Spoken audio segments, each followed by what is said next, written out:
Lorsque Dieu appela Abraham pour qu'il sorte de Our en Chaldée et qu'il le sépara pour qu'il soit à lui, c'était un nouveau mouvement de Dieu.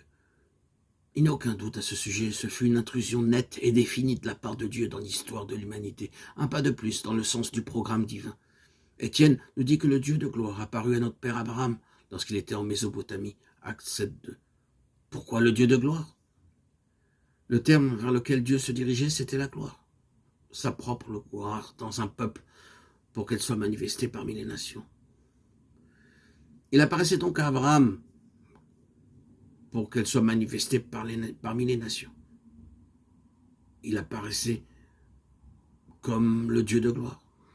Il faisait de la gloire le principe, la loi, la base de toute sa démarche, en l'établissant comme la règle pour progresser par la suite. 4 siècles plus tard, et Abraham en avait eu la révélation.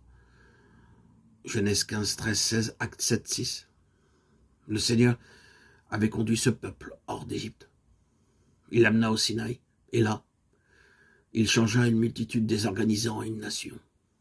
À partir du Sinaï, ce fut un nouveau départ. Par la loi, le témoignage et la révélation donnés sur la montagne, le peuple fut constitué en une nation, et ce fut fait dans la gloire. Moïse monta sur la montagne, vit le Dieu de gloire, et redescendit, ayant cette gloire sur son visage.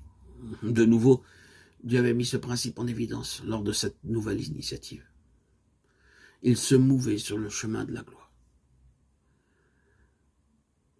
Une nouvelle mesure du plan divin fut atteinte à l'époque de David et de Salomon. La gloire liée au temple était certainement dans sa représentation, le développement de la pensée divine. C'était la gloire qui était en vue. Les sacrificateurs ne purent pas y rester pour faire le service à cause de la nuée, car la gloire de l'Éternel remplissait la maison de l'Éternel. 1 Roi 8, 11. Ce fut un temps glorieux, ce fut un lieu glorieux. C'est seulement pour illustrer et bien garder présent à l'esprit le principe de la gloire, car Dieu agit ainsi sans cesse, avec cette pensée qui gouverne. Il nous a dit que le jour vint où la gloire s'en alla de Jérusalem. Nous savons pourquoi. Cela nous conduit vers les prophètes de la restauration, et en particulier vers Ézéchiel le prophète. Au début de ces prophéties, en ce jour où la gloire fut ôtée du milieu du peuple du Seigneur, et qu'elle disparut de Jérusalem, 9, 3, 11, 23, Ézéchiel, le Seigneur de gloire apparut à Ézéchiel, comme l'aspect, la ressemblance de la gloire de l'Éternel, Ézéchiel 1, 28. N'est-ce pas impressionnant que ce soit présenté au commencement des prophéties? Désormais, tout ce qui suivra sera la manifestation de cette loi de la gloire.